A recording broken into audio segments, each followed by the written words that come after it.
ನಮಸ್ತೆ ವೀಕ್ಷಕರೇ, ಗುರುಗಳೇ, ಸಾಲ ಮೇಲೆ ಸಾಲ ಆಗ್ತಾ ಇದೆ. ಕೈಯಲ್ಲಿ ₹1 ಉಳಿತಾಯ ಆಗ್ತಾ ಇಲ್ಲ. ಮನೆಯಲ್ಲಿ ಖರ್ಚು ಮೇಲೆ ಖರ್ಚು. ಗುರುಗಳೇ, ಬೆಳಗ್ಗೆ ₹500 ಇದ್ದರೆ ಸಾಯಂಕಾಲ ₹10 ಕೈಯಲ್ಲಿ ಉಳಿತಾಯ ಇಲ್ಲ. ಏನು ಮಾಡಬೇಕು? ಸಾಲ ಕೊಟ್ಟವರು ಗುರುಗಳೇ ಮನೆಗೆ ಬರ್ತಾ ಇದ್ದಾರೆ. ತುಂಬ ಹಿಂಸೆ ಆಗ್ತಾ ಇದೆ.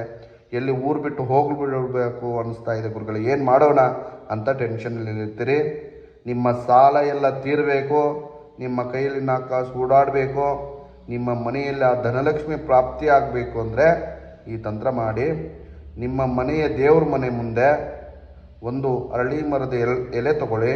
ಆ ಎಲೆ ಮೇಲೆ 2 ಬೆಟ್ಟದ ಅಡಿಕೆ, 2 ಏಲಕ್ಕಿ, 2 ಲವಂಗ ಮತ್ತು 1 ಕಾಯಿನ್ ಇಟ್ಬಿಟ್ಟು ಒಂದು ರಾತ್ರಿ ಇಡಬೇಕು.